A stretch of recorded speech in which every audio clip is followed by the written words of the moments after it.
Good morning! So, I wanted to address a couple of things right before I start, including this spot in my nose. I didn't break it, I just might be having an allergic reaction to a nose strip that I use. And then over here, don't pop pimples. So, moving forward, today's topic is down days, and not everything is always okay. The reason I kind of picked this is my husband pointed it out on my last video that I just didn't seem all there, and he could kind of tell I was a little down, so I kind of want to talk about that because everybody has their down days and they look different for everyone, and they are okay to have days that you're not okay. And the reason I want to talk about this is that I have a lot of them, and they're spread out throughout weeks, months, years, and they're things that I have in my life that I just keep rolling with them. The world keeps spinning and you just keep figuring out what you're going to do that day. If I look down a lot, I'm trying to kind of schedule what I'm doing and covering topics, so we'll see how this goes. So, what are my down days? So, down days are just days that I don't feel 100% okay. I'm either feeling a little sad, or I'm feeling a little tired, or I just don't really have that energy that I usually have. And they're just days that I'm not 100% okay. I'm just not feeling good that day, whether it was because something happened or because things just catch up to you after a while, or whatever triggers them or causes them. I just have days that I'm not 100% okay. And it's okay. I've learned over time how to kind of deal with them, how to keep rolling despite not feeling fine, and how to just keep moving forward, because yeah, you have down days. It doesn't mean that life stops. You don't pause. Well, I guess this means I'm not going to be able to do anything today. No, things still have to get done. Life goes on. Dishes are still in the sink. House still needs to be cleaned. Your job is still waiting for you to show up. Down days don't schedule themselves on like a Saturday when you can just stay in bed sometimes. And even then, Saturdays are sometimes days that you have to get stuff done. They're your chore days, or the days that you visit your family, or the day that you go and finally get to the store and buy the hinges for the cabinets that apparently we bought wrong the other day and need to go return.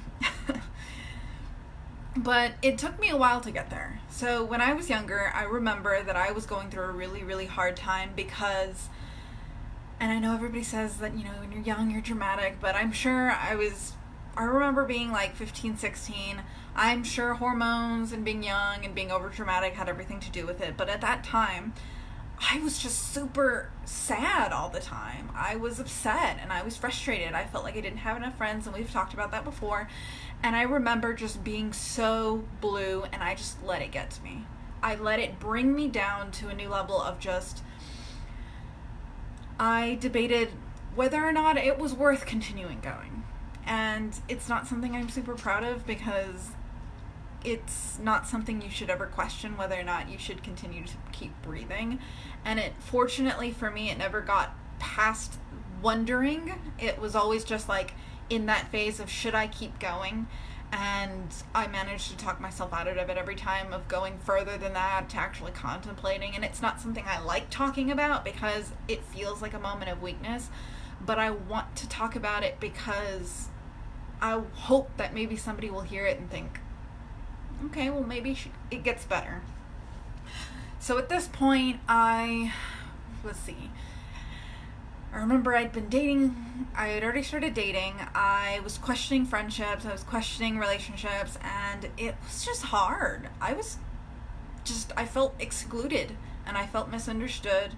And yes, it gets better, and I was overdramatic, and I was young, but I've had moments that come up later that aren't nearly as hard or as down, but I think back to that moment because I remember that at some point it had just been going on for a while. So if you don't address your down days, they can last a lot longer than they should, and they could go to down weeks or down months and down years if you let it. And I remember I just had to come to making a decision that I want to make sure it gets better.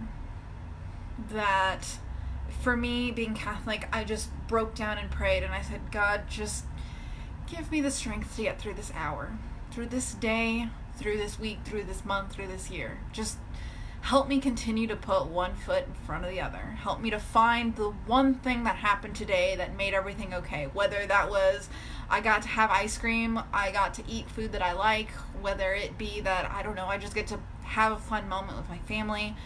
Whatever that moment's going to be today, no matter how small or how big, help me to put that in the forefront of my mind and make that what today's going to be about. And it was hard, because when you're not feeling good or not feeling 100% okay, to try to find the silver lining and make it the poster of that day is not easy, because you feel like there's a dark cloud over your head that keeps telling you, well, it's not that good, or it's not that good of a day, or in the ors and the buts that try to drag you back down. And it's really easy to kind of let it keep pressuring you to go back down into your little hole and say, oh, well, this is where we're at now.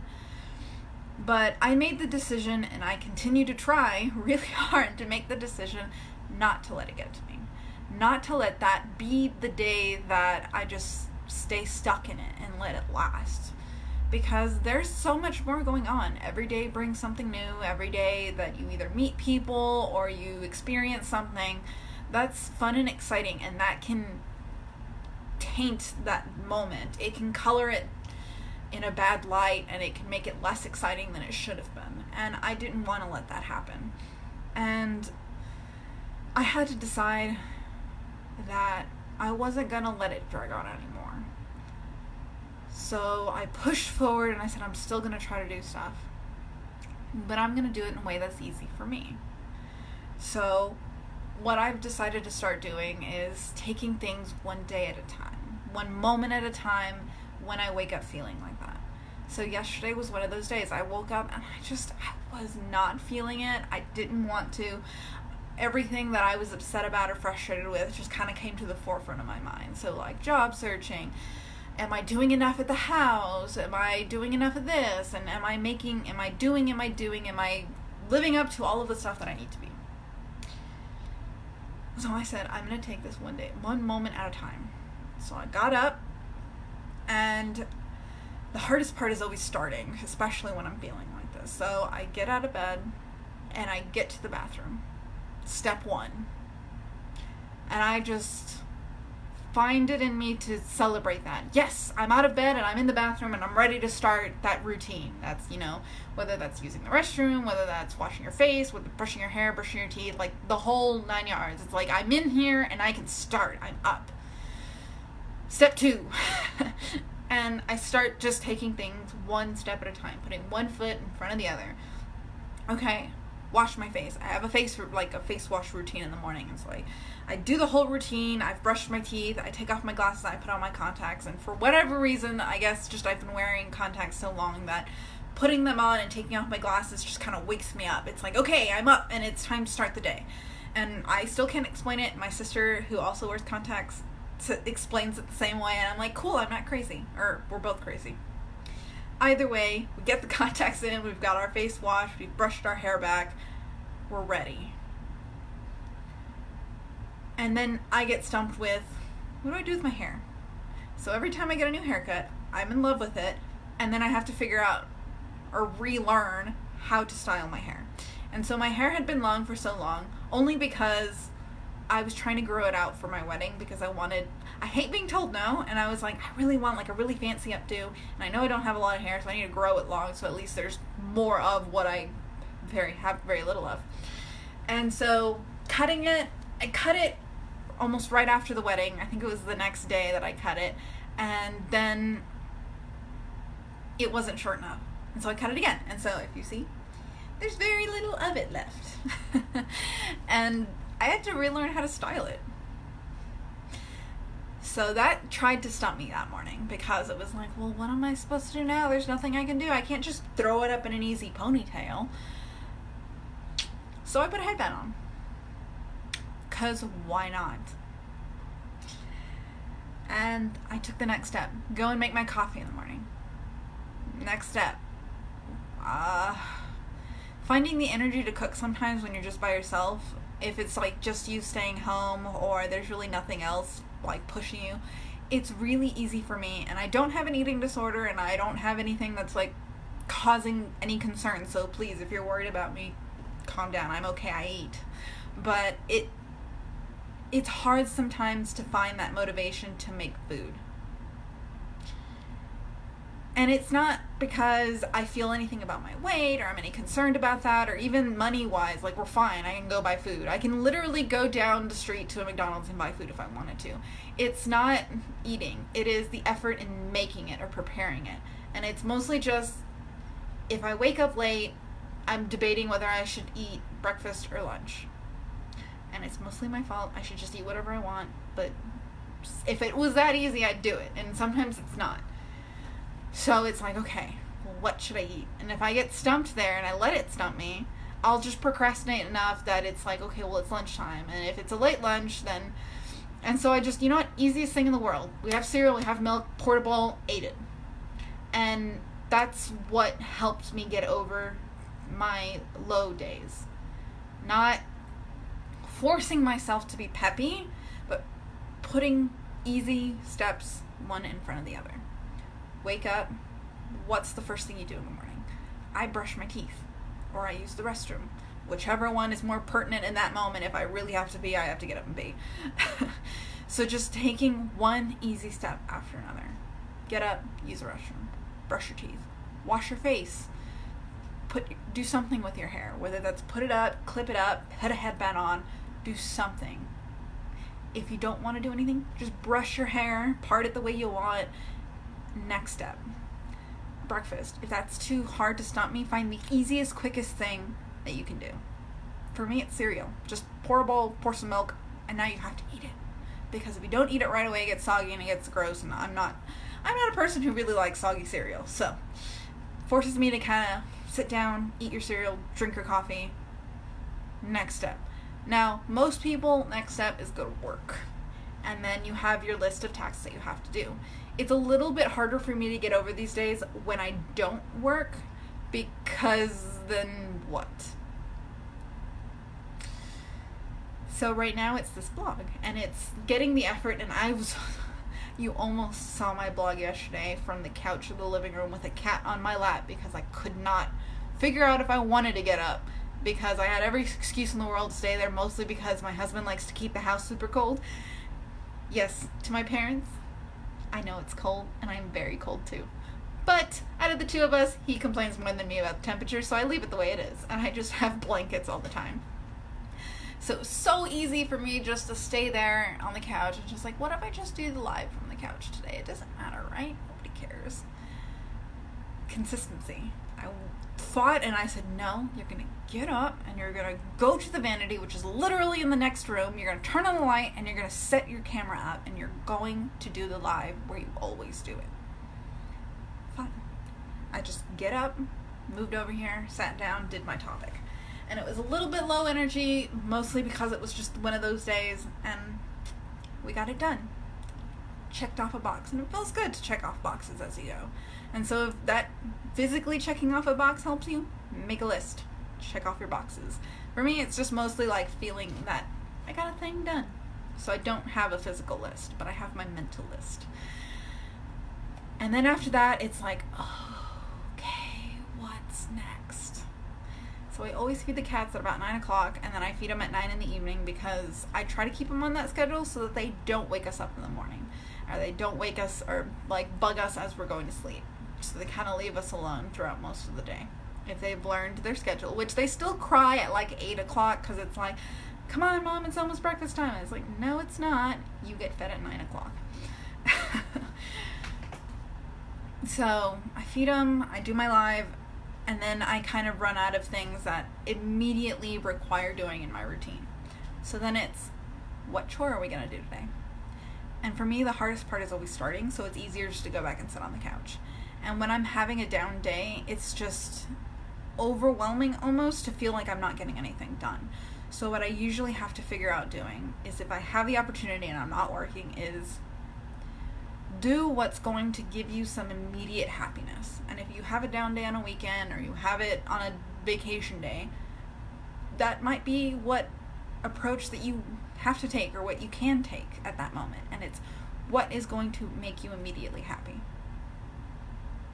And for me, it's sitting down and just letting it go and saying, you know what, you don't have to do anything today. I've done the laundry already. I've cleaned up the living room, which is one of the very pertinent things that I'd been putting off. I was like, I'd already done that. You know what? I wanted to sit down on the couch. And we got our thank you cards for the wedding that we were going to send out to everybody, so check your mail. Had them sitting there on the table, and I said, you know what? Let's do that. So I wrote down everybody's name that needed to get a thank you card. Either they showed up, they gave us something, they helped us with the wedding, they helped me keep my sanity throughout that day. You got a thank you card. And so I wrote down everybody's name, and it was like a checkbox thing for me. And so I wanted to go back to sit on the couch, and I did, but I was getting something done. And then I looked through my phone, and I messaged a few people who I couldn't immediately go visit, and I got down addresses, and I just filled it out, stuck a stamp, put it in a stack. Filled it out, stuck a stamp, put it in a stack, and just did that, and then I organized them. These are the ones that aren't getting mailed out that are maybe going to my parents, who are going to hand it out to family. This is going to my in-laws, who are going to pass it out to them, and so on. Going through that step process and getting into like a routine helps me pass time and not sink back into, well, now I feel like a lump on a log. So got it all done, and then I got all my stack together with the ones that need to be mailed out, walked out to the front, opened the mailbox, mail hasn't come yet, stuck them in there, closed it, went back to the house. Fortunately, 2 more people sent me texts with their addresses, so I filled it out, put a stamp, took it out, still hadn't gone. Fortunately, got all of them in there that day. And then one this morning that got put out there. But that helped kind of put me in a mindset of, we're in a routine, we're doing a thing, and it's a distraction for me that I don't have to focus on that I'm not feeling okay, I'm doing a thing. And on days that I feel like this, where I'm working, I kind of throw myself into my work, that okay, I'm here from this time to this time, this is the stuff that I have to get done, and I'm going to focus on it. And I kind of get it done, and if I have a little downtime between stuff, I try to either make a new project or go back to things that I have time to and fix stuff up and do stuff and just keep myself busy. It's harder when I'm at home because you don't have that immediate, like, these are the things that I have to get done every day at work. So, get through that. Next thing I do is food time, usually. I try to think about lunch a little bit earlier, just so that way I can figure out what I'm gonna do. And this is where it gets tricky for me. If I go and try to have lunch after 12 o'clock, so like 1 o'clock, 1:30, 2 o'clock, it's really easy for me to say, I will wait. Why? Because my husband gets off work at 4 o'clock, usually on a good day, and gets home right around 4:30. And so I'm like, well, that's about 2 hours away, 3 hours away. I can wait, and I'll just prep dinner early, and I'll maybe snack on some of it, or I'll go and find a snack. And it's easy for me to push it off because, well, I'm going to eat again in a couple hours. Why am I going to? And I've learned the trick to that is go and find a snack. Typically a healthy snack, because if you start opening up every box of cookies in the house, we're trying not to gain that weight. So I go, and my husband likes hummus, so I always get him like the packs at H-E-B of like 4 hummus packs, and I just throw them in his lunchbox. And he doesn't always eat them, so when he doesn't, we have an extra that doesn't line up with his yogurt packets. We're not going to talk about how he's spoiled, we're going to move on. And so I'll go, and if there's an extra, swipe it, grab something. The bag of pita chips, crackers, apples, I don't care. I grab something else, and I just go and I eat it. Because it's not technically a lunch, it didn't take a lot of time to prepare, but it's food, and it will give me the energy that I need to make it. And I don't usually do too much physical activity, and I'm usually kind of more sitting, like, you don't have to be doing aerobics while you're doing laundry, you just kind of stand and fold laundry. So it's not as energy consuming, and I can get away with that right now. And it helps to bridge the gap. So instead of berating myself and beating myself down for not making lunch, I feel a little bit better about, no, we had a snack and it satisfied us, and we're moving on, and we're going to have dinner in a couple of hours. So I have to find that next thing to do. You got to keep moving forward, because if you let yourself get stuck in that little rut, it will drag you down further, and it will drag it out longer. So today, I woke up still with a little bit lingering, like, down, but I pushed past it, and I said, no, we have stuff to get done today. It may be Friday, but there's still things to do. So I got up and I did the usual routine. I added in going outside, because sometimes when I don't go outside, it kind of drags me down again. Go outside, take the cats, start my routine again. And that's kind of what's helped limit how long my down days last. Another thing is finding support. Find someone who helps support you, who doesn't say, oh, get up and get over it. Because trust me, if we all could, we all would. Find people who feel the same. My mom, when I finally kind of was like, I don't know is there something wrong with me? She's like, hey, I feel that way too. You just gotta move on. You gotta find the thing that helps you get over it. Put one foot in front of the other. When I tell my husband, he just says, what can I do to help you? Find something to do today. Maybe today's your relaxed day, and he helps me figure out what I'm gonna do. As much as they help me get over it, they don't dismiss me. They help, like, your feelings are valid. There might not be the best feelings, so let's find out what's gonna help you move on to the next thing. And the biggest thing about this, and my biggest point, is don't let that be what pushes you over the edge. Because it gets better.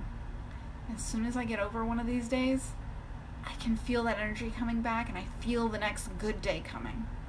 Because as hard as storms can be sometimes in our lives, whether they're the hurricanes of divorce, of losing a child, and it doesn't have to be so extreme as that. It could be failing a class. It could be getting out of a relationship. It could be losing friendships. It could be having trouble at work. Whatever that these things are, these storms that come through our lives that make us feel like it's the end of the world, it's not. Even the darkest nights break dawn the next morning. You get a new sunrise, a new day. No matter how hard it gets, it's gonna get better. No matter how long it takes, hold on for that next day, that next morning where the sky is clear again and you don't feel dragged down by the storm anymore, that all of the rain starts to lead way to blooming flowers and thriving plants. Because something that you might not know is when you have plants outside, they thrive in thunderstorms because there's this, and I can't explain it as well as my husband, but there's chemicals that come out during lightning storms that help plants grow. They give them this new energy. And people are the same way sometimes. When you go through that storm in your life, it's hard, but you come out stronger on the other end. You come out better. Let it be that moment, like that exercise routine that you couldn't do. Instead of letting it weigh you down and make you feel bad about yourself, let it build you stronger. Remember to hold on and wait for that next day. And if you need a friend, reach out. I try to stay current on all the comments and all of the messages that we get. So if you want to ask me questions, or you want to go out to coffee, or you want to talk a little bit more about this, let me know. If you don't have support, let me be that support until you can find someone else, or maybe I'll just be the person that you always talk to. So remember, don't let the down day lead to a down ending. Let it be that moment that you hold on until morning breaks. Thanks for listening.